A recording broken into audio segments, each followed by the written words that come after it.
घटनाएं सामने आ रही हैं। उत्तरी 24 परगना के जगदल में क्रूड बम से हमला किया गया है। इस हमले में एक बच्चे समेत 3 लोग घायल हुए हैं। जिस जगह यह हमला हुआ वह स्थान बीजेपी सांसद अर्जुन सिंह के घर से ज्यादा दूर नहीं है। बीजेपी इस हमले की शिकायत चुनाव आयोग से करेगी।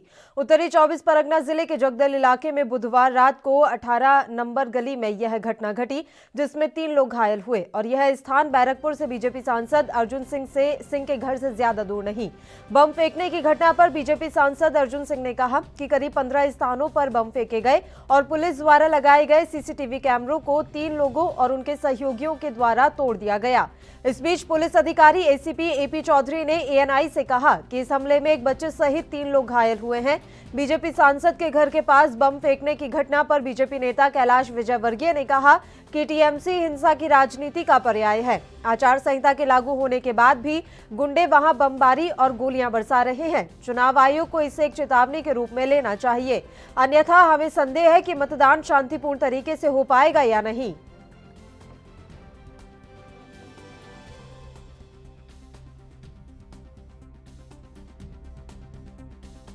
बंगाल में चुनाव प्रचार के बीच लगातार हिंसा की घटनाएं सामने आ रही हैं। उत्तरी 24 परगना के जगदल में क्रूड बम से हमला किया गया है। इस हमले में एक बच्चे समेत 3 लोग घायल बताए जा रहे हैं।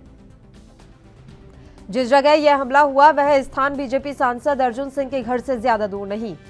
बीजेपी इस हमले की शिकायत चुनाव आयोग से करेगी। उत्तरी 24 परगना जिले के जगदल इलाके में बुधवार रात को 18 नंबर गली में यह घटना घटी है, जिसमें 3 लोग घायल हुए हैं।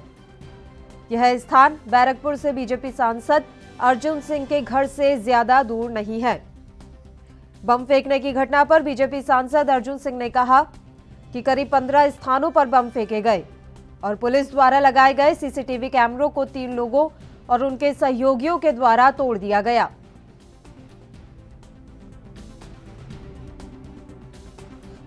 आपको बता दें कि बंगाल में चुनाव प्रचार के दौरान अलग अलग स्थानों पर बम फेंकने, मारपीट की घटनाएं लगातार सामने आई हैं। बंगाल चुनाव में इस बार जबरदस्त हिंसा देखने को मिल रही है और यही मुद्दा भी इस समय बंगाल चुनाव में छाया हुआ है।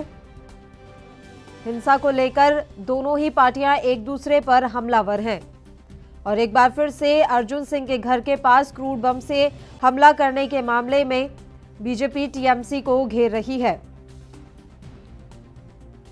बीजेपी नेता कैलाश विजयवर्गीय ने कहा है कि टीएमसी हिंसा की राजनीति का पर्याय है। मॉडल कोड ऑफ कंडक्ट लगने के बाद भी गुंडे यहां पर बमबारी कर रहे हैं और गोलियां बरसा रहे हैं।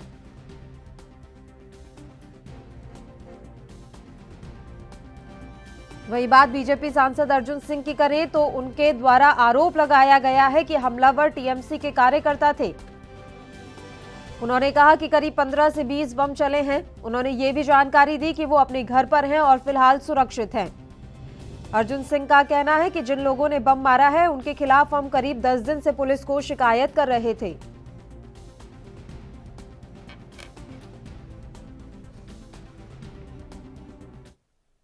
और इस मसले पर चर्चा के लिए आरवी उपाध्याय जी इस समय फोन लाइन पर हमारे साथ जुड़ गए हैं, जो कि राजनीतिक विश्लेषक सह वरिष्ठ पत्रकार हैं।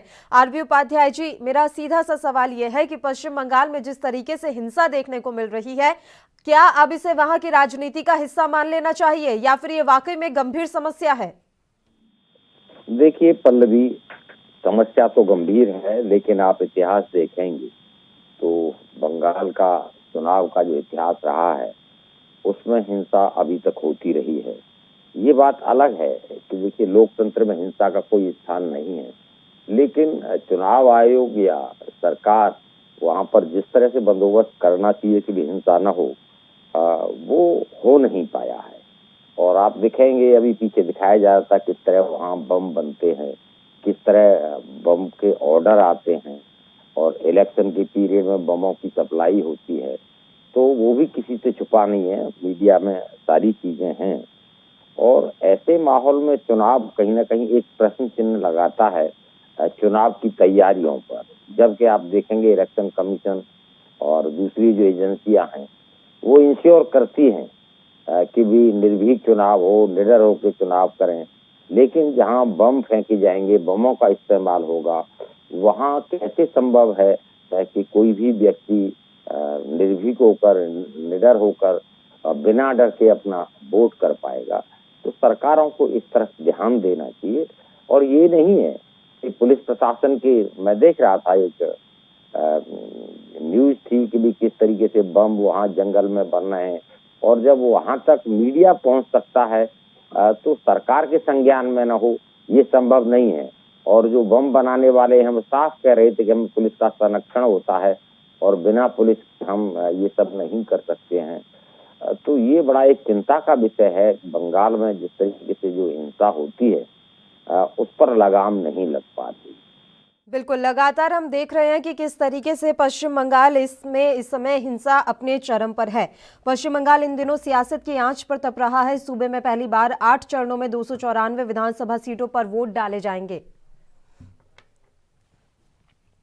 आरपी उपाध्याय जी लगातार हमारे साथ जुड़े हुए हैं, एक बार फिर से उनका रुख कर लेते हैं। आरपी उपाध्याय जी, ये बात तो सही है कि हमने हमेशा से देखा है कि पश्चिम बंगाल में किस तरीके से हिंसा होती रही है, लेकिन इस ओर कोई कुछ काम करना क्यों नहीं चाह रहा? क्या इसकी ये वजह मानी जाए कि इस हिंसा के मुद्दे पर ही जबरदस्त तरीके से चुनाव लड़े जाते हैं और वोट बैंक हासिल करने के लिए ये मुद्दा काफी है? देखिए, मुद्दा इसमें है, दो राय नहीं है, लेकिन जो मुद्दे होने चाहिए उन मुद्दों से ध्यान भटकाने के लिए जनता को इस तरह के कारनामे किए जाते हैं। देखिए, जो मुद्दे हैं, मुद्दे होने चाहिए। पानी है, बिजली है, शिक्षा है, स्वास्थ्य है, रोजगार है। बिल्कुल। लेकिन हम देखते हैं कि मुद्दे अलग हो जाते हैं। वहां जाति पर, धर्म पर, संप्रदाय पर चुनाव लड़े जाते हैं। ये बात अलग है। विकास का एजेंडा सभी दिखाते हैं, मॉडल क्या होगा ये कोई नहीं बताता। अभी एक तरफ हम बंगाल में देखेंगे कि भी ममता दीदी इतने दिन से शासन में है और वो कह रही हैं कि अब हम राशन पहुंचाएंगे, भाई पैसा देंगे, दलितों को देंगे, अब दलितों को देंगे, महिलाओं को देंगे। भाई अब तक क्या प्रॉब्लम थी, अब तक क्यों नहीं दिया? इलेक्शन सर के ऊपर आ जाता है तब जनता याद आती है आपको, और जनता की भलाई याद आती है। जब आप सत्ता में रहते हैं तो भूल जाते हैं कि भाई ये सब काम कर रहे हैं। तो एक विडंबना है ये कहीं ना कहीं, और जनता भी बड़ी नजदीक से इन सब चीजों को देखती है और समय आने पर पलटी प्रतिक्रिया भी देती है कि बड़ी बड़ी मजबूत सरकारें उखड़ जाती हैं। अभी मैं लेफ्ट की बात करूं, इतने साल का लंबा और मजबूत शासन जनता को नहीं आया रास, तो जनता ने, आपने देखा होगा, उखाड़ के फेंक दिया और ममता को चांस दिया। अब जो हालात हैं वहां पर वो भी वही है। देखिए, आप जो मुद्दे होने चाहिए थे, जो रोजगार है, तो आपने वहां फैक्ट्रियां नहीं लगनी थी और फैक्ट्रियों के खिलाफ प्रदर्शन किए, धरने किए, तो वहां जो पूंजी निवेश होना चाहिए वो नहीं हो पाया। और जब फैक्ट्रियां नहीं लगेंगी, पूंजी निवेश नहीं होगा, तो रोजगार कहां से मिलेगा? और आप एक कटोरा हाथ में दे देते हैं कि भाई किसान को हम 12,000 देंगे। अरे भाई, किसान को उसकी उपज का सही मूल्य दे दीजिए, जो बेरोजगार है उसको रोजगार दे दीजिए, और जब रोजगार मिल जाएगा, उसकी जेब में पैसा आ जाएगा, तो वो आपके कटोरे की जरूरत नहीं पड़ेगी। देखिए, वो अपना खुद इलाज करा लेगा, अपने बच्चों को पढ़ा लेगा, और बाजार से जो भी है वो सारी चीजें अपनी जरूरत की खरीद लेगा। तो आप वो न देके उसे कहीं ना कहीं बैसाखी के सहारे चलाने की कोशिश करते हैं कि भी 1 लाख देंगे, 2,000 देंगे। ये क्या है? आए हैं भी आरपी ये भी तो उपाध्याय लोभ जी। लालच है। बिल्कुल जी। सर, अभी कुछ ओपिनियन पोल्स भी सामने आए हैं और अगर उन पोल्स के माने, क्योंकि ये इतने विश्वसनीय नहीं होते हैं, ये तो हम अपने दर्शकों को साफ कर दें, लेकिन अगर हम उस मसले पर भी चर्चा करें तो ये कहा जा रहा है कि अमित शाह और प्रधानमंत्री नरेंद्र मोदी की राह इतनी भी आसान नहीं है कि ममता के गढ़ में सेंधमारी कर ले या उसे उखाड़ फेंके। आप इस पर क्या विचार रखते हैं? क्या वाकई में राह और डगर अभी भी कठिन नजर आ रही है? देखिए, इसमें कोई दो राय नहीं है पल्लवी। एक लंबा संघर्ष का इतिहास ममता का रहा है और लोगों से जुड़ाव है। लेकिन मेरी बात हो रही थी एक पत्रकार से वहां, तो बात हमने कभी 3-4 काम ऐसे गिना दीजिए कि भी जनता उनको वोट करे। जी। जो जनता के मुद्दे होते हैं, पानी है, बिजली है, शिक्षा है, स्वास्थ्य है, रोजगार है, तो उन चीजों में देखिए कोई बहुत बड़ा अचीवमेंट नहीं है। ये बात अलग है कि विपक्ष के पास भी कोई उतना बड़ा चेहरा नहीं। और बंगाल की धरती पर आप देखें या दूसरे प्रदेशों में आप देखेंगे, लोकल बनाम अदर्स हो जाता है।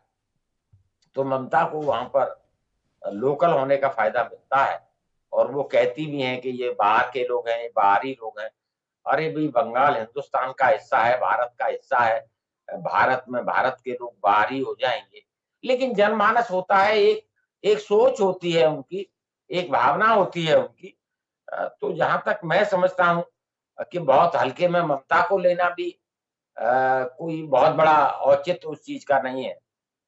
बिल्कुल सर, आप लगातार हमारे साथ बने रहिए, चर्चा ऐसे ही जारी रहेगी। वहीं आपको बता दें कि 5 राज्यों में होने वाले विधानसभा चुनाव के लिए ताबड़तोड़ रैलियों का दौर शुरू हो चुका है। इसी सिलसिले में प्रधानमंत्री नरेंद्र मोदी पश्चिम बंगाल के पुरुलिया में जनसभा को संबोधित करेंगे। नंदीग्राम में ममता बनर्जी के घायल होने के बाद पीएम मोदी का यह राज्य में पहला दौरा है। इस दौरान बीजेपी ने अपनी राजनीति में भी बदलाव किया है। अब बीजेपी नेता ममता पर निजी हमले की बजाय सरकार की नाकामियों को गिनाएंगे। पीएम मोदी असम के करीमगंज में भी रैली को आज संबोधित करेंगे। पहले पीएम मोदी की रैली 20 मार्च को होनी थी, लेकिन अब इसे 2 दिन पहले आयोजित कराया जा रहा है। सूत्रों के मुताबिक बीजेपी पहले चरण के चुनाव में अपने माहौल में पक्ष बनाने की कोशिशों में जुटी हुई है। बंगाल के पहले चरण में 30 सीटों पर 27 मार्च को वोटिंग होगी। इससे पहले झारग्राम में ममता बनर्जी ने बीजेपी पर जमकर प्रहार किया। ममता बनर्जी ने झारग्राम की जनता से कहा कि बीजेपी को वोट मत दीजिए, नहीं तो आप अपने धर्म का पालन भी नहीं कर पाएंगे। आपको जय श्री राम कहना होगा, आप जय सिया राम कहने के काबिल ही नहीं रहेंगे। भगवान राम भी मां दुर्गा की पूजा करते थे क्योंकि उनका कद काफी ऊंचा था। उधर मीडिया रिपोर्ट्स के अनुसार बीजेपी में अपनी रणनीति में थोड़ा बदलाव किया है। सूत्रों के मुताबिक पिछले दिनों कोलकाता में जेपी नड्डा और राजनाथ के बीच हुई बैठक में ये तय किया गया है कि चुनाव प्रचार के दौरान बंगाल के मुख्यमंत्री ममता बनर्जी पर सीधा निशाना नहीं साधा जाएगा, जबकि न उन पर कोई निजी टिप्पणी की जाएगी। उनकी नाकामियों को लेकर हमला किया जाएगा। ममता सरकार ने क्या काम किया और क्या नहीं, इसको अब बीजेपी की तरफ से गिनाया जाएगा।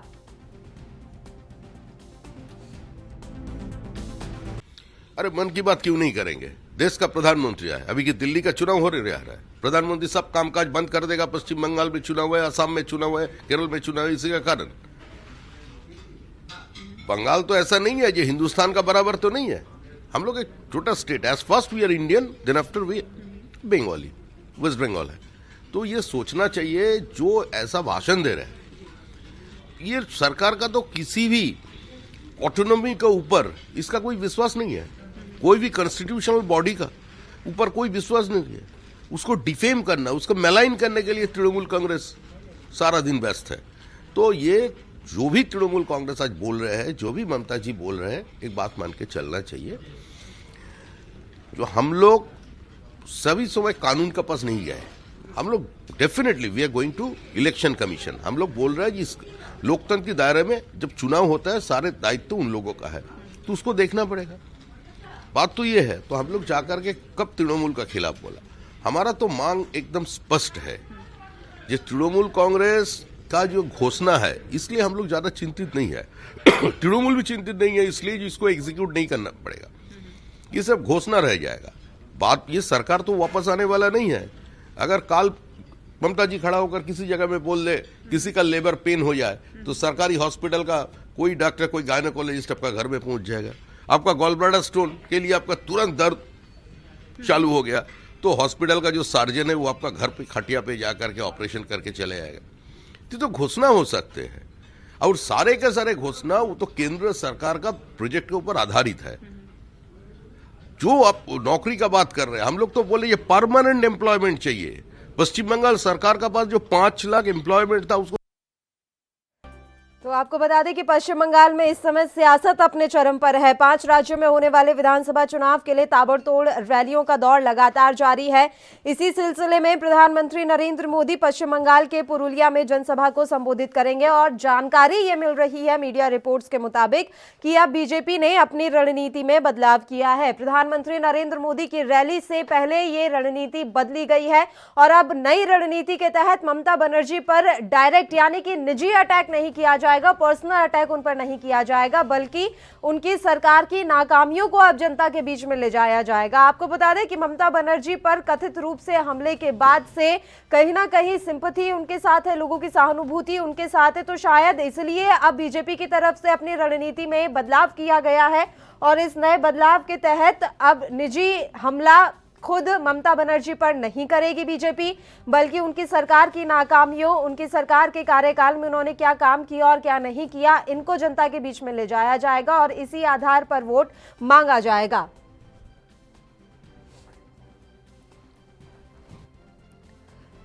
बता दें कि पश्चिम बंगाल में भारतीय जनता पार्टी की पूरी कोशिश है कि ममता के गढ़ को जीत ले, ममता को यहां से उखाड़ कर फेंक दिया जाए। हालांकि ये राह इतनी आसान भी नहीं है। आरबी उपाध्याय जी लगातार हमारे साथ जुड़े हुए हैं, उनका रुख कर लेते हैं। आरबी उपाध्याय जी, आप देख रहे हैं कि किस तरीके से ममता बनर्जी आक्रामक रुख अपनाए हुए हैं, लेकिन बड़ा एक बार फिर से उन्होंने बयान दिया, कह रही हैं कि आप बीजेपी को वोट मत दीजिएगा वरना आपको जय श्री राम कहना पड़ेगा। देखिए, यही उनकी सबसे बड़ी कमी है कि जय श्री राम, भगवान श्री राम आराध्य हैं हम सबके, और वो उनका नाम न लेके या जय श्री राम कहने से क्या बुरा होता है मेरी समझ से परे है। और देखिए, इसीलिए वहां ध्रुवीकरण होगा और मेरा मानना है कि बीजेपी को इसका बेनिफिट मिलता है। भाई जय श्री राम भारत में नहीं बोला जाएगा तो कहां बोला जाएगा? पाकिस्तान में बोला जाएगा। हकीकत है, देखिए वहां बैन करना तो समझ में आता है, लेकिन भारत में ही अगर जय श्री राम बोलना पड़ना से आपको एलर्जी है तो आप बहुत ज्यादा राजनीति में नहीं चल सकते। देखिए, इसमें कोई दो राय नहीं है कि पहले हिंदुत्व मुद्दा नहीं होता था, पॉलिटिकल पार्टियां तुष्टीकरण की राजनीति करती थी और उसी के सहारे अब सत्ता तक पहुंचती थी। लेकिन अब जनमानस चेंज हुआ है, लोगों का जो चिंतन है वो बदला है। जिसको जय श्री राम से नफरत है वो लोग लंबे समय तक राजनीति में नहीं रह सकते पल्लवी। और आप देखेंगे धीरे धीरे जो तुष्टीकरण की राजनीति करते थे दल, वो कहीं ना कहीं हाशिए पर जा रहे हैं। बिल्कुल, तो वो भी अपना चिंतन बदल रहे हैं, मंदिर जा रहे हैं और प्रो हिंदू होने की कोशिश कर रहे हैं और तुष्टीकरण पर कहीं ना कहीं दूर रहने की कोशिश कर रहे हैं या तटस्थ रहने की कोशिश कर रहे हैं। और ऐसे में उनका ये कहना कि जय श्री राम बोलना पड़ेगा, तो एक सर्टेन वोट बैंक के लिए अगर आप इस तरह का व्यवहार करती हैं तो दूसरा पक्ष भी आहत होता है और उसका नुकसान कहीं ना कहीं ममता जी को उठाना पड़ेगा। ये बात अलग है कि वो कैलकुलेट करती है कि जो बांग्लादेशी मुस्लिम हैं या जो घुसपैठिए लोग हैं वो मुझे वोट करेंगे, तो देखिए वो वोट किसी का नहीं रहा परमानेंट। आप देखेंगे बहुत सारी पॉलिटिकल पार्टियां अलग अलग प्रदेशों में ये प्रयोग करती रही हैं। उत्तर प्रदेश की बात करें M+22, लेकिन M कभी भरोसे लायक नहीं रहता।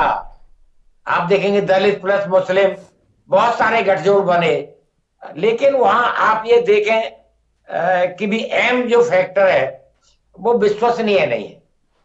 तो बंगाल के परिदृश्य में भी दीदी को कहीं ना कहीं इस तरह की बातों से बचना चाहिए।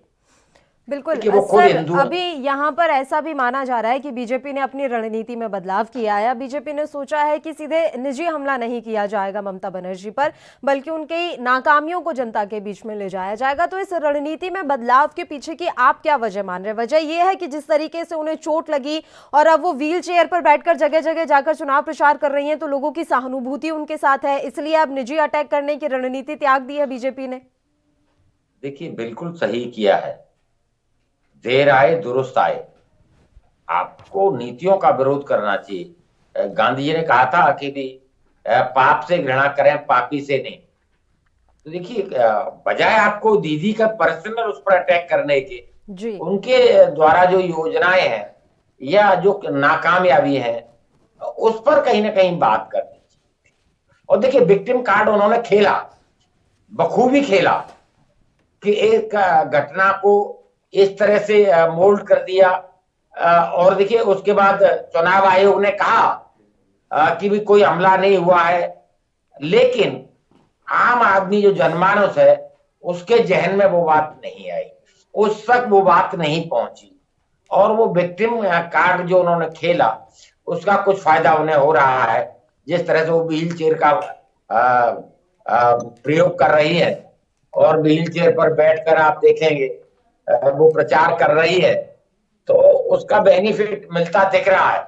और इसी के परिणाम स्वरूप बीजेपी ने जो अपनी स्ट्रेटेजी है वो बदली है, और बदलना भी चाहिए, क्योंकि जो सहानुभूति उन्हें मिल रही है विक्टिम कार्ड की वजह से उसका फायदा उन्हें मिल सकता है। बीजेपी इस बात को भली बात जान चुकी है, और देखिए पहले भी वो इस तरह का विक्टिम कार्ड खेलती रही है, चाहे वो कम्युनिस्टों का शासन हो, वहां भी वो जिस तरीके से विक्टिम कार्ड के सहारे ही यहाँ तक पहुंची है, तो कहीं ना कहीं बीजेपी को उन चीजों से बचना पड़े। एक अच्छा संकेत है, क्यों नीतियों पर बातें होनी चाहिए, विकास पर बात होनी चाहिए, मुद्दों पर वोटिंग होनी चाहिए, और मुद्दों पर अगर वापस आते हैं तो वो प्रदेश की जनता के हित में भी है। जी पल्लवी, पर रैलियां हैं, लेकिन उन रैलियों से पहले ऐसी जानकारी मिल रही है कि आज सुबह 4 बजे तक बैठक चली है, महामंथन किया गया है मोदी शाह के साथ, जितने भी अभी पश्चिम बंगाल के प्रभारी हैं उनके साथ ये बैठक हुई है। तो इतनी लंबी चौड़ी बैठक करने की जरूरत कहां पड़ गई? क्या भारतीय जनता पार्टी को अभी भी खुद पर विश्वास नहीं है, या फिर कोई और वजह मानी जाए? देखिए मीटिंग होना, रणनीति बनाना, ये देखिए एक हिस्सा होता है इलेक्शन का। उसमें ये कहना कि भी रात भर मंथन बैठक चली, तो देखिए इलेक्शन को बीजेपी इलेक्शन बोर्ड पर लड़ती है, जबकि बाकी पॉलिटिकल पार्टियां हल्के में लेती हैं, लेकिन बीजेपी उतना हल्के में इलेक्शन नहीं लड़ती है। चाहे वो पंचायत का इलेक्शन हो और चाहे वो लोकसभा का इलेक्शन हो, और मंथन से ही निकलता है, मीटिंग से ही निकलता है कि भी क्या क्या कमियां हमारे अंदर हैं, क्या क्या हमें सुधार करना है, ग्राउंड रियलिटी क्या है। तो उन सब चीजों पर विचार विमर्श चलता रहता है, और जब समय मिलता है तो देखिए पूरी बात की चिंतन न हो, उससे पहले मीटिंग खत्म हो जाए तो मीटिंग का कोई मायने भी नहीं रहता है। तो महत्वपूर्ण ये नहीं है कि भाई पूरी रात मैराथन मीटिंग चली, महत्वपूर्ण ये है कि भाई किन किन बिंदुओं पर चर्चा हुई और उसके निष्कर्ष क्या निकले, और यही चीजें आगे इलेक्शन में काम आती हैं। देखिए ममता भी अपनी स्ट्रेटेजी बना रही है, जिस तरीके से उन्होंने देखा होगा चोट को उन्होंने एक विक्टिम कार्ड की तरह पेश किया है, तो वो एक स्ट्रेटेजी का हिस्सा होता है, और जिसकी स्ट्रेटेजी जितनी सटीक होगी वो उतना ही इलेक्शन में उसका फायदा उठाएगा। और इलेक्शन में ये छोटी छोटी घटनाएं पल्लवी बहुत मायने रखती हैं। अगर सोच समझ के कदम उठाए जाते हैं तो उसके फायदे मिलते हैं। सर, पश्चिम बंगाल समेत 5 राज्यों में चुनाव है, लेकिन भारतीय जनता पार्टी जितनी एक्टिव पश्चिम बंगाल के चुनाव में दिखाई दे रही है, अन्य राज्यों में कोशिशें बराबर जारी हैं। ऐसा नहीं कहा जा सकता कि अन्य राज्यों में ढिलाई बरती जा रही है, लेकिन पश्चिम बंगाल में ज्यादा दिलचस्पी है, और हम भी देख रहे हैं कि दुनिया भर का मीडिया अभी सिर्फ पश्चिम बंगाल को ही ज्यादा इस समय तवज्जो दे रहा है। तो अन्य राज्यों की स्थिति आप क्या समझ रहे हैं? असम में तो पहले से ही भारतीय जनता पार्टी की सरकार है, वहां वो दोबारा वापसी करने की कोशिश कर रहे हैं, केरल भी है, अलग अलग जगहों पर चुनाव है। हर राज्य की स्थिति इस समय पश्चिम बंगाल के हिसाब से किस तरीके से देख रहे हैं आप? देखिए बंगाल की बात करते हैं तो यहाँ एक वैक्यूम नजर आता है, और लोकसभा इलेक्शन के बाद देखेंगे सिनेरियो बदला, यानी बीजेपी को लगा कि हम यहाँ कुछ करें तो अच्छे रिजल्ट आ सकते हैं, क्योंकि बिना किसी बहुत ज्यादा जद्दोजहद के 18 सीटें आ जाना, तो एक आशा की किरण बीजेपी को दिखी, और उस आशा की किरण के सहारे ही बीजेपी वहां बदलाव की राजनीति कर रही है। यानी उसे लगा कि भाई कुछ न कुछ लोगों में असंतोष, नाराजगी है, जो लोकसभा में आप वोट परसेंट देखेंगे तो कोई बहुत ज्यादा फर्क टीएमसी और बीजेपी में नहीं। तो बीजेपी को लगता है कि अगर हम थोड़ी मेहनत करें तो बंगाल जीत सकते हैं, क्योंकि वोट परसेंट का जो अंतर है वो बहुत ज्यादा नहीं है। जब एक तरफ टीएमसी इतने दिनों से सत्ता में है और बीजेपी का वहां पर बहुत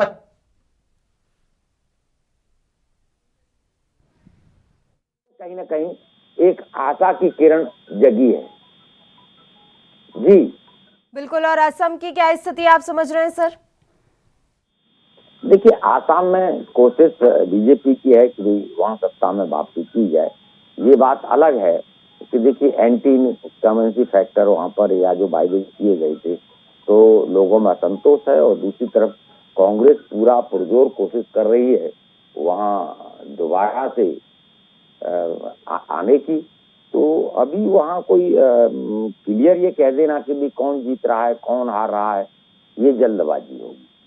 हाँ, मुझे लगता है कि इसीलिए बीजेपी वहां पर फूक फूक कर कदम रख रही है, और जो विपक्षी दल हैं जिस तरीके से बीजेपी को घेरने की कोशिश कर रहे हैं तो वो भी किसी से छुपा नहीं है।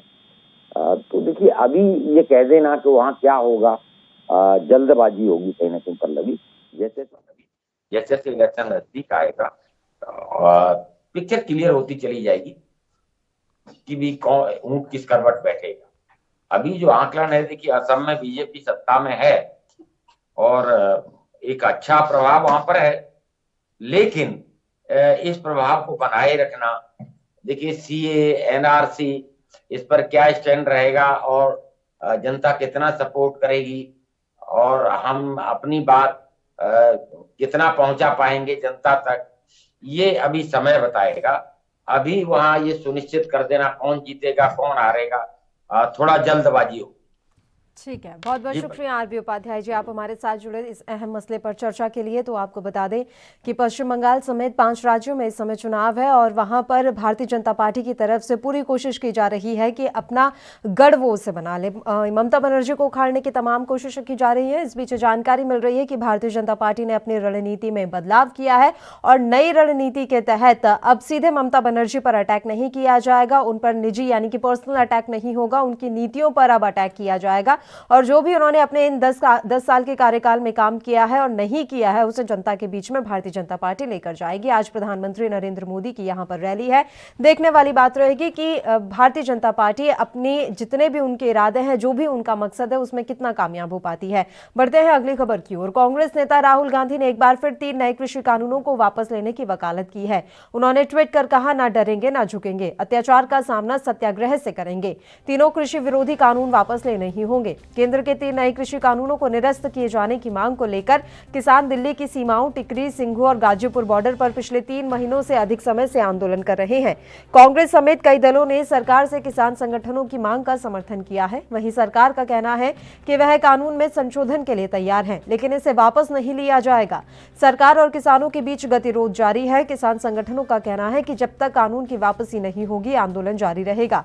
राकेश टिकैत ने भी कहा कि केंद्र सरकार के 3 नए कृषि कानूनों के खिलाफ किसानों का आंदोलन तब तक चलेगा जब तक ये कानून वापस नहीं लिए जाते और दिसंबर के बाद किसान आंदोलन में आगे की कार्रवाई के बारे में निर्णय लिया जाएगा।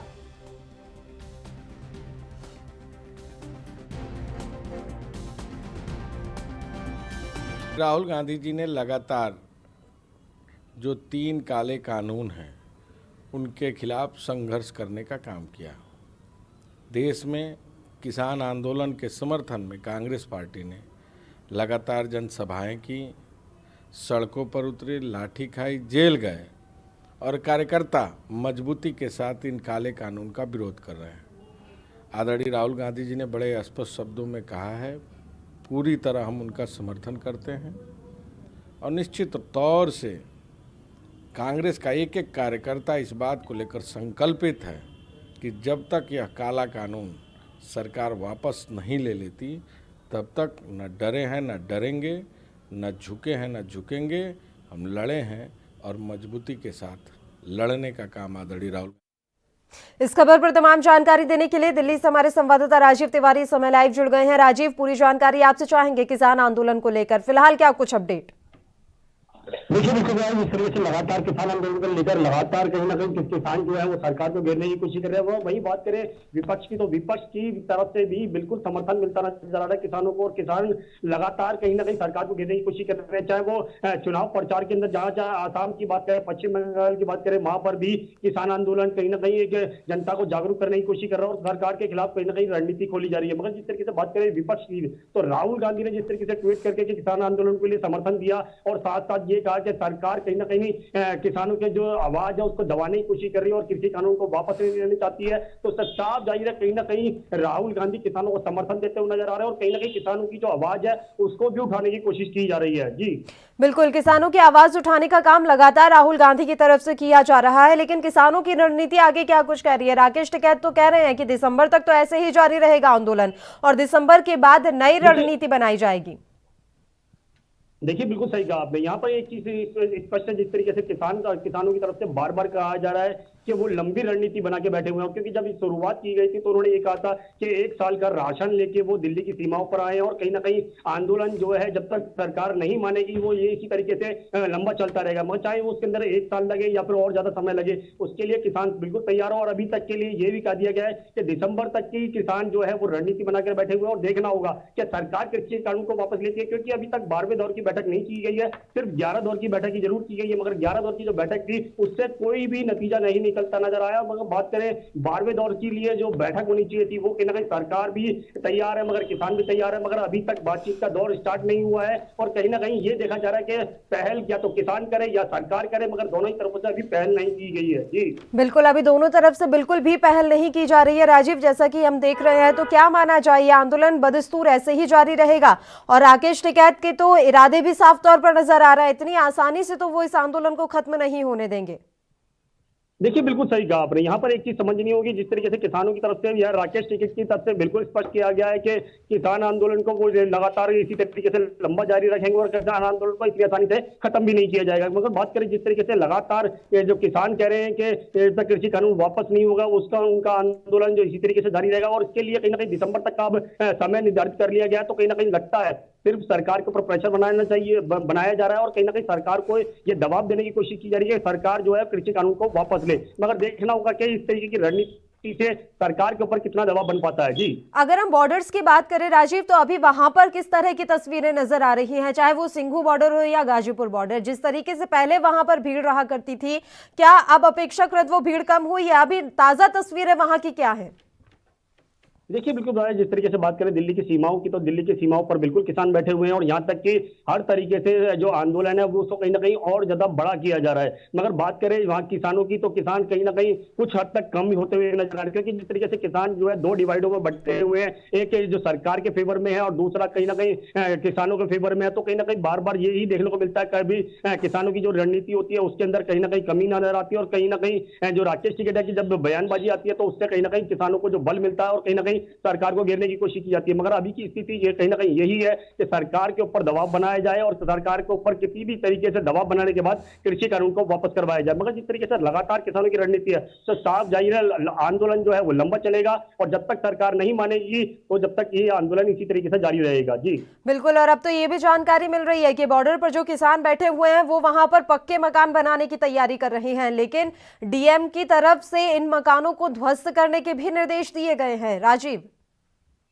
देखिए बिल्कुल यहाँ पर एक चीज और समझनी होगी, जिस तरीके से किसानों की तरफ से कहा गया कि हम पक्का मकान बनाएंगे, यानी कि रोड पे जहाँ पर उन्होंने दिल्ली की सीमाओं पर रुके हुए थे या फिर टेंट वगैरह लगाए हुए थे, वहां पर पक्के मकान बनाने की परमिशन नहीं मिल पाई है। मगर कोशिश जरूर की गई थी, मगर अभी तक डीएम की तरफ से बात करें या फिर दिल्ली सरकार की तरफ से बात करें या केंद्र सरकार की तरफ से ऐसी कोई परमिशन नहीं है कि आप रोड पे मकान बना सकते हैं। मगर जिस तरीके से किसान चाहते हैं कि लंबा आंदोलन चलेगा तो कहीं ना कहीं वो पक्के मकान बनाएंगे, मगर देखना है क्या सरकार इसके लिए रणनीति बना पाएगी या इनके जो पक्के मकान है या फिर जो किसानों की जो आंदोलन है उसको तोड़ने की किस तरीके की कोशिश की जाएगी। मगर केंद्र सरकार लगातार कहीं ना कहीं किसानों के जो आंदोलन है उसको खत्म करने की कोशिश की जा रही है। जी बिल्कुल, केंद्र की तरफ से ये कोशिश है कि इस आंदोलन को खत्म कर दिया जाए, लेकिन आंदोलन अभी खत्म होता हुआ दिखाई नहीं दे रहा है। ऐसे में सुप्रीम कोर्ट के द्वारा जो कमेटी बनाई गई थी उसको लेकर क्या अपडेट है राजीव?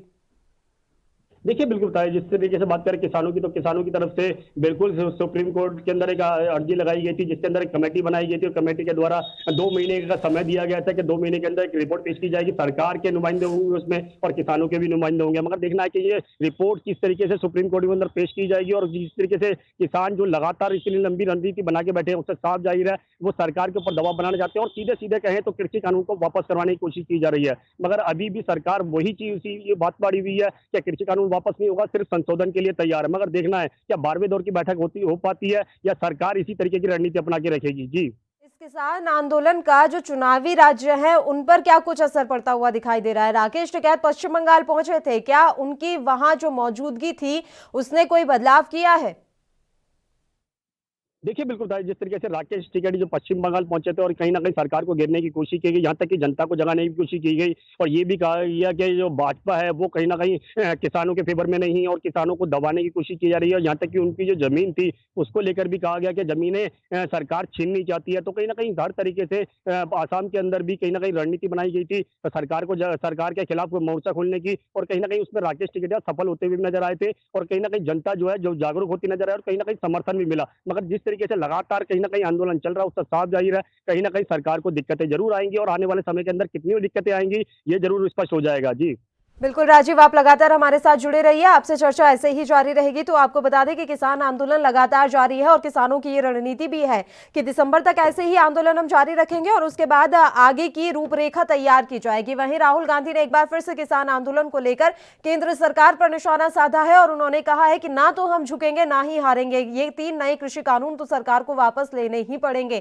खैर, देखने वाली बात रहेगी कि सरकार कब किसानों को अगले दौर की वार्ता के लिए निमंत्रित करती है। चलिए बढ़ते हैं अगली खबर की। हाल ही में स्विस कंपनी द्वारा जारी प्रदूषित राजधानियों की सूची में दिल्ली पहले स्थान पर रही है। रिपोर्ट के मुताबिक राजधानी में PM 2.5 का स्तर जो है काफी बढ़ गया है। दिल्ली में इसके लिए 2 दुश्मन जिम्मेदार हैं जो लगातार दिल्ली की हवा को प्रदूषित कर रहे हैं। इसमें वाहन से निकलने वाला जहरीला धुआं से उत्पन्न होने वाली सल्फर व नाइट्रोजन ऑक्साइड गैस और कूड़ा जलने से उत्पन्न होने वाला धुआं प्रमुख है। साथ ही दिल्ली की भौगोलिक स्थिति भी इसके लिए सबसे ज्यादा जिम्मेदार है। प्रदूषण के लिए 2 तत्व जिम्मेदार होते हैं। इसमें PM 2.5 व PM 10 कण प्रमुख है। ये इतने महीन कण होते हैं कि मनुष्य को इनको देख पाना भी मुश्किल होता है। वहीं PM 2.5 कण सबसे अधिक खतरनाक होता है। यह इतना खतरनाक होता है कि आसानी से सांस के द्वारा मनुष्य के फेफड़ों में पहुंच विभिन्न प्रकार की सांस संबंधी बीमारियों को जन्म देता है।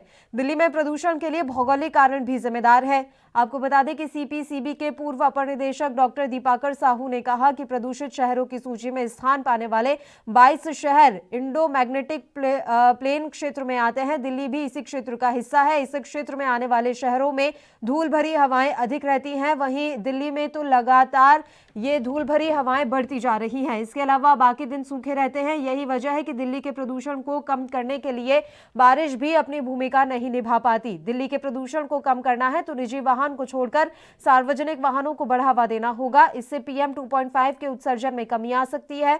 वहीं खुले में कचरा आदि जलाने पर भी रोक लगनी चाहिए।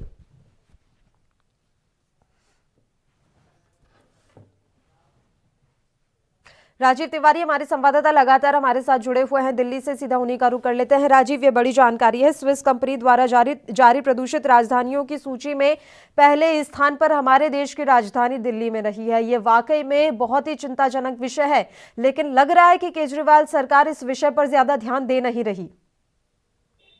देखिए बिल्कुल सही कहा आपने। यहाँ पर एक चीज स्पष्ट है, जिस तरीके से दिल्ली के अंदर पॉल्यूशन का स्तर बढ़ रहा है तो कहीं ना कहीं दिल्ली की स्थिति कहीं ना कहीं बिगड़ती नजर आ रही है। और उसी को कहीं ना कहीं राहुल गांधी ने भी कहा है कि दिल्ली जो है वो पॉल्यूशन के मामले में पहले नंबर पर आ चुकी है। और कहीं ना कहीं दिल्ली सरकार को अब सोचना चाहिए कि जिस तरीके से दिल्ली के अंदर पॉल्यूशन बढ़ रहा है उससे कहीं ना कहीं दिक्कतें जरूर दिल्ली की जनता को आएंगी और कहीं ना कहीं दिल्ली सरकार को भी आएंगी। मगर दिल्ली सरकार को समझना चाहिए और स्थिति को कंट्रोल करने के लिए, क्योंकि जिस तरीके से धूल मिट्टी या फिर कहे जो पॉल्यूशन जलाया जाता है या फिर फैक्ट्रियों से धुआं निकलता है उससे कहीं ना कहीं स्थिति जरूर बिगड़ रही है। मगर कहीं ना कहीं दिल्ली सरकार को उठाना चाहिए और इस पॉल्यूशन को रोकने के लिए कुछ ऐसे कदम होने चाहिए जिससे जनता को फायदा हो। जी बिल्कुल, लेकिन ये कदम उठाए कैसे जा सकते हैं? अगर मैं बात केजरीवाल सरकार की करूं तो अब ये उनका दूसरा कार्यकाल है, तो इन 2 कार्यकालों में उन्होंने क्या कदम उठाए हैं दिल्ली में पॉल्यूशन को कम करने के लिए?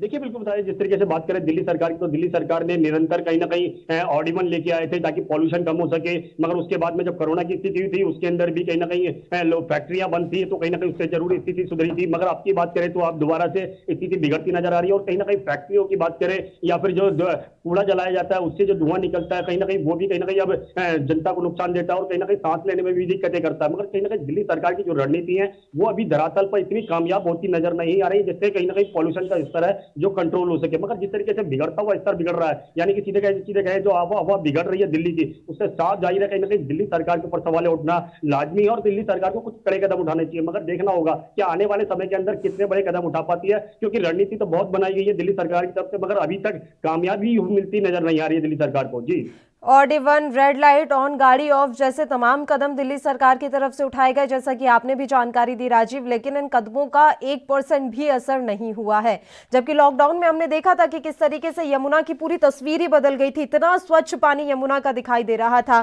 तो क्या ये सिर्फ सरकार की जिम्मेदारी है, ये दिल्ली वासियों की जिम्मेदारी नहीं है कि वो प्रदूषण को कम करने में अपनी भूमिका निभाएं? क्योंकि हम देख रहे हैं कि दिल्ली वासी भी उतने ही जिम्मेदार हैं और उतने ही लापरवाह हैं जितने सरकार की तरफ से लापरवाही दिखाई जा रही है।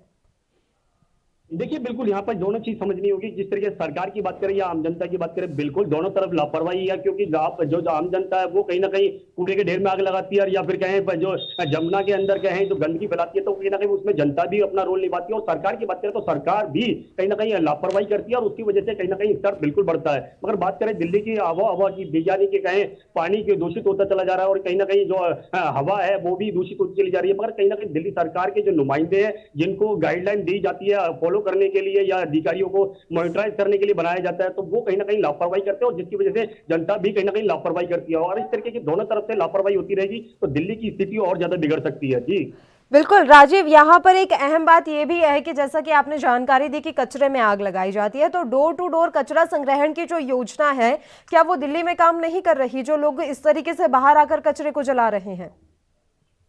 देखिए बिल्कुल प्राइस जिस तरीके से बात करें अधिकारियों की, तो अधिकारी बिल्कुल बैठाए गए हैं। यहाँ तक कि जो कूड़े में ढेर में आग लगाई जाती है या फिर कहीं पॉल्यूशन का स्तर बढ़ता है तो कहीं ना कहीं उसके लिए अधिकारी जरूर होते हैं। मगर अधिकारी कितना काम करते हैं वो सबके सामने है। क्योंकि जिस तरीके से पॉल्यूशन का स्तर बढ़ रहा है दिल्ली के अंदर, तो कहीं ना कहीं दिक्कतें जरूर है। मगर जनता भी कहीं ना कहीं इसमें रोल निभा रही है, क्योंकि जनता भी कई बार इस तरीके की हरकतें करती है और कहीं ना कहीं कूड़े के ढेर में आग लगाती है या फिर पॉल्यूशन का स्तर बढ़ाते हैं। तो कहीं ना कहीं जनता का भी रोल है और जनता को भी समझना चाहिए कि पॉल्यूशन का स्तर कंट्रोल करना है और दिल्ली सरकार के साथ मिलकर काम करना है। आज तक दोनों ही तरफों से पहल नहीं की जाएगी तो स्थिति बिल्कुल बिगड़ती रहेगी और आने वाले समय के अंदर शायद सांस लेना भी मुश्किल हो सकता है। जी बिल्कुल, और जो विश्लेषक हैं, जो पर्यावरणविद हैं, उनका ये मानना है कि दिल्ली में अगर आपको पोल्यूशन कंट्रोल करना है तो उसमें सबसे बड़ा एक तो हम ये कर सकते हैं कि निजी वाहनों से ज्यादा सार्वजनिक वाहनों पर निर्भरता लोगों की बढ़ाई जाए। तो क्या ये कदम यहाँ पर साकार होता हुआ दिख सकता है कि वाकई में लोग सार्वजनिक वाहनों का ज्यादा उपयोग करें बजाय निजी वाहनों के?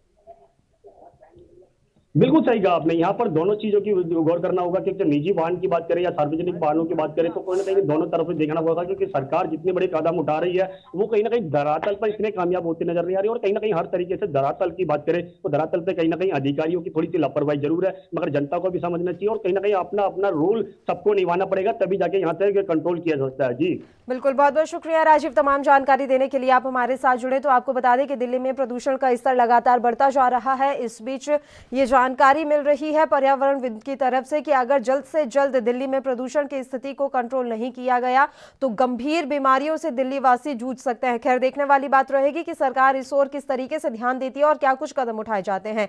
लेकिन ये दिल्ली वासियों की भी जिम्मेदारी है कि वो इस तरह के कृत्य ही ना करें जिससे कि प्रदूषण का स्तर बढ़ता जाए। आपको बता दें कि जिस तरीके से दिल्ली में सरेआम कचरा जलाया जाता है, जो धुआं उठ रहा है, वो सबसे बड़ा कारण यहां पर माना जाता है। और भौगोलिक स्थिति तो है ही, ऐसे में दिल्ली वासियों को भी अपनी जिम्मेदारी समझनी होगी और ये कोशिश करनी होगी कि वहां के पर्यावरण को बचाया जाए। सत्तारूढ़ भारतीय जनता पार्टी और विपक्षी कांग्रेस के बीच मध्य प्रदेश के उज्जैन में कबाड़ डीलर की दुकान पर हजारों कर्ज माफी के प्रमाण पत्र पाए जाने के बाद कमलनाथ की अगुवाई वाली सरकार की कृषि ऋण माफी योजना पर एक बार फिर खींचतान शुरू हो गई है। गृह मंत्री डॉक्टर नरोत्तम मिश्रा ने कबाड़ दुकान से कर्ज माफी सर्टिफिकेट मिलने पर टिप्पणी करते हुए कहा कि कांग्रेस सरकार झूठ के बंडल पर खड़ी है। मिश्रा ने मीडिया से बात करते हुए कहा कि मेरी बात मत मानिए, कृपया जाइए और एक ऐसे किसान को खोजिए जो कहता है कि उसका कृषि ऋण माफ किया गया था।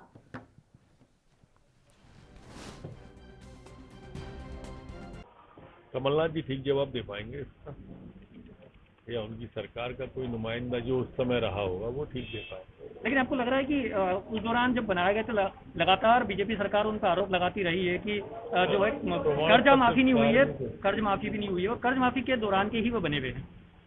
हम तो कह रहे हैं कि ना आप कांग्रेस के कमलनाथ की सुनो, ना भाजपा के नरोत्तम की सुनो। आप खुद ही जाओ, एक आध किसान ऐसा लाओ जिसका 2 लाख माफ हुआ, तो हमको लगेगा कि हाँ वास्तव में झूठ बोलना है, ताम्र के हों या कागज के हों, कमलनाथ सरकार पूरी झूठ पर खड़ी। तो गृह मंत्री डॉक्टर नरोत्तम मिश्रा को आपने सुना। मध्य प्रदेश के गृह मंत्री हैं डॉक्टर नरोत्तम मिश्रा। उन्होंने कहा है कि आप जाइए और एक ऐसा किसान ढूंढ कर लाइए जो ये बात कह सके कि हमारा कृषि ऋण माफ हुआ हो। आपको बता दें कि ये तस्वीर उज्जैन की है। यहाँ पर एक कबाड़ डीलर की दुकान पर हजारों कर्ज माफी के प्रमाण पत्र पाए जाने के बाद कमलनाथ की अगुवाई वाली सरकार की कृषि ऋण माफी योजना पर एक बार फिर से सूबे में खींचतान शुरू हो गई है। गृह मंत्री डॉक्टर नरोत्तम मिश्रा ने कबाड़ की दुकान से कर्ज माफी सर्टिफिकेट मिलने पर टिप्पणी करते हुए कहा कि कांग्रेस सरकार झूठ के बंडल पर खड़ी हुई है। आपको बता दें कि जैसे ही ये तस्वीरें सामने आई हड़कंप मच गया है और अभी फिलहाल तत्कालीन कांग्रेस सरकार की यहां पर पोल खुलती हुई साफ तौर पर दिखाई दे रही है। कर्ज माफी के सर्टिफिकेट एक कबाड़ की दुकान पर मिले हैं, तो ऐसे में ये सवाल उठ रहा है कि अगर वाकई में कमलनाथ सरकार के द्वारा कर्ज माफी की गई थी तो फिर ये प्रमाण पत्र क्यों नहीं बांटे गए। जब कांग्रेस से इस बारे में सवाल किया गया तो उनका साफ तौर पर कहना था कि ये तत्कालीन अधिकारियों की ही जिम्मेदारी है जिन्होंने इन सर्टिफिकेट को वितरित करने में लापरवाही दिखाई है। लेकिन कहीं ना कहीं पूरी मिलीभगत यहां पर साफ तौर पर नजर आ रही है और तत्कालीन कमलनाथ सरकार के इस दावे पर भी संशय खड़ा हो रहा है, जिसमें लगातार ये बात बार बार कही जा रही थी कि हमने किसानों की कर्ज माफी की है। खैर ये तो जांच का विषय है कि वाकई में कर्ज माफी की गई थी या नहीं, और ये सर्टिफिकेट इतनी भारी संख्या में एक कबाड़ी की दुकान पर क्या कर रहे हैं, ये तमाम सवाल इस समय खड़े हो रहे हैं।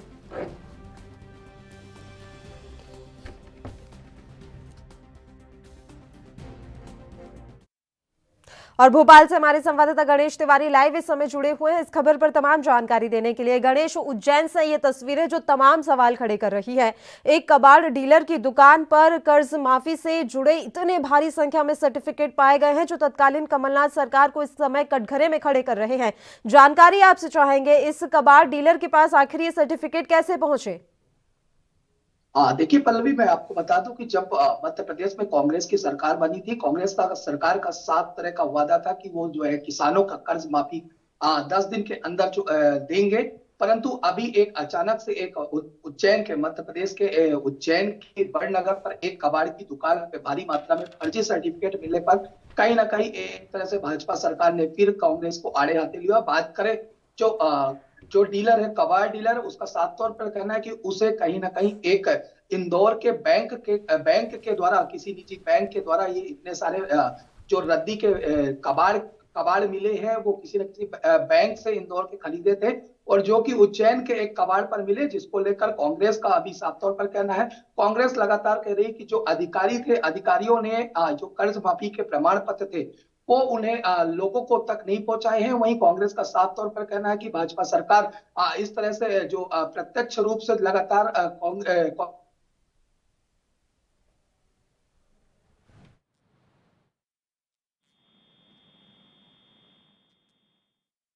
लौटेंगे आपके पास। इस समय हम सीधी तस्वीरें दिखाते हैं अपने दर्शकों को। अजय कुमार लल्लू क्या कुछ कह रहे हैं?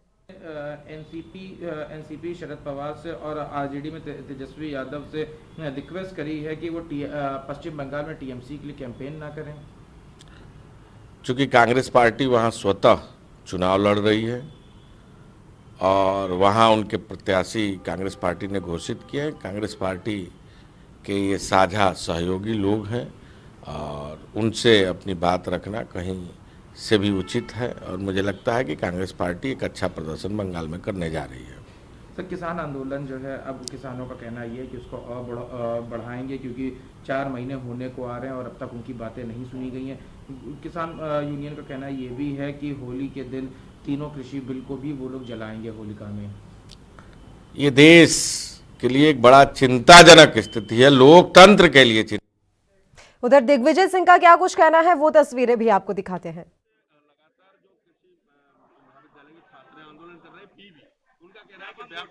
घोटाला है, ये निश्चित तौर पे व्यापम जैसा ही बड़ा घोटाला है। मैंने स्वयं ने वो क्वेश्चन पेपर देखा, इतना कठिन है कि मैं खुद उसमें पास नहीं हो पाता शायद। और जो अच्छे लड़के जिन्होंने हमेशा फर्स्ट क्लास पास की है उनको भी 100-125 नंबर ही आते, लेकिन ऐसे लोग जो 8-8 साल लगे उन्हें 5 साल का कोर्स करने के लिए, उनको 200 में से 198, 199, इसमें निश्चित तौर पे घोटाला हुआ है और ये नतीजे तत्काल रोकना चाहिए। ब्लैक लिस्टेड कंपनी को ठेका दिया गया। क्यों दिया गया? आज तक सरकार ने इस बारे में कोई उत्तर नहीं दिया है, इसलिए इसे तत्काल निरस्त किया जाना चाहिए और इसमें पुनः इसका परीक्षा होनी चाहिए।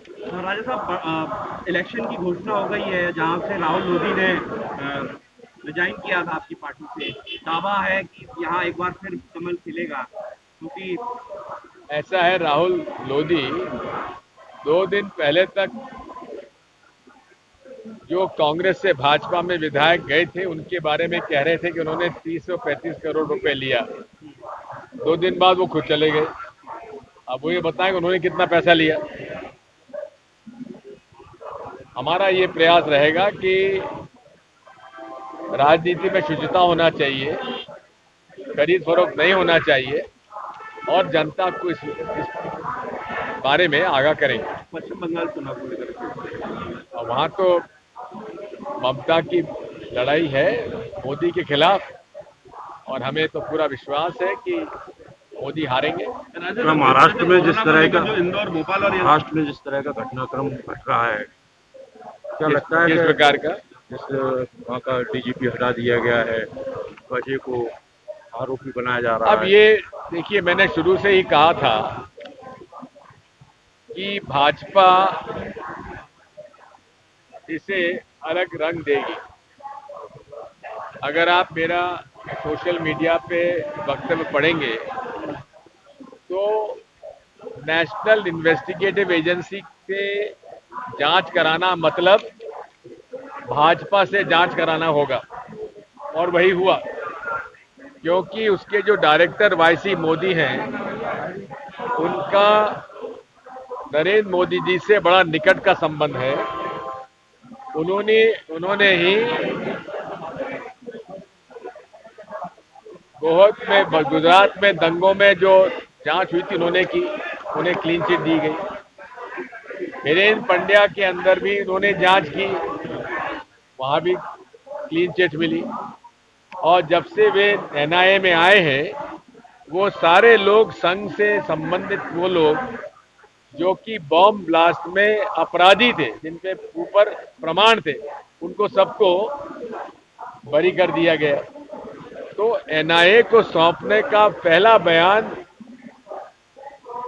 देवेंद्र फडणवीस का आया था और उस दिन मैंने कहा था कि इसका राजनीतिकरण किया जाएगा। मुरैना में सिंधिया समर्थक और बीजेपी कार्यकर्ता भिड़ गए थे जब बीडी शर्मा गए थे वहाँ पे और एक दूसरे को जमकर मारपीट हुई। इसमें हमारा कोई लेना देना नहीं। पार्टी से निष्कासित कर दिया। मानक भाई को ऐसा बयान नहीं देना चाहिए था जो उन्होंने दिया। अच्छा, जो अवैध उत्खनन हो रहा है, कल भी मुरैना में हमला हुआ, लगातार गोविंद सिंह जी तो कहते रहे। देखिए, अवैध उत्खनन क्यों हो रहा है?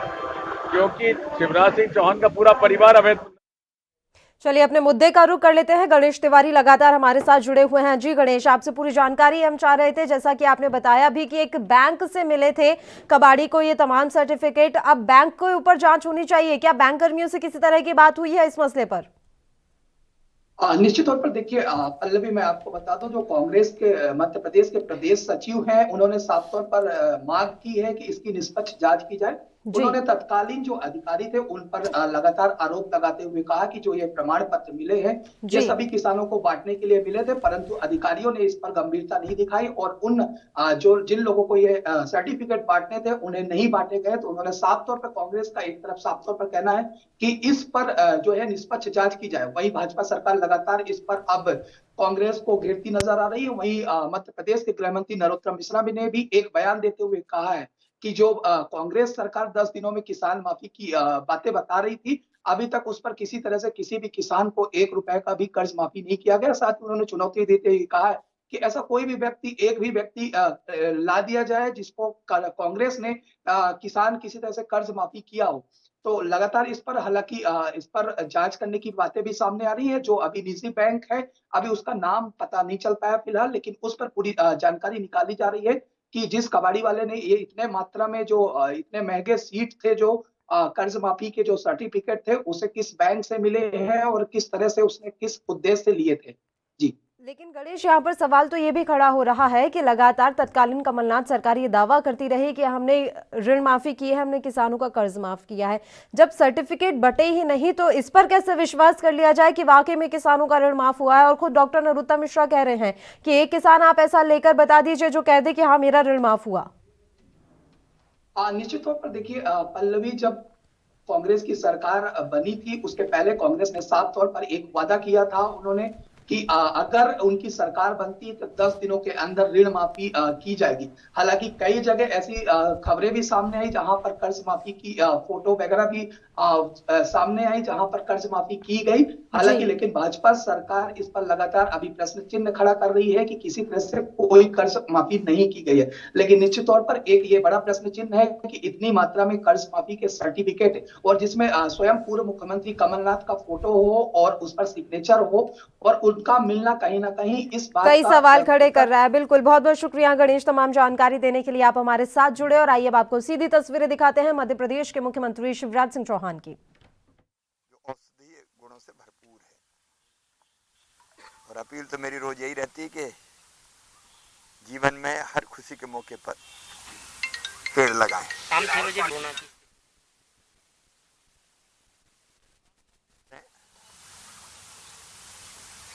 तो ये प्रदेशवासी बहनों और भाइयों, डरने की जरूरत नहीं है, हम मुकाबला करेंगे,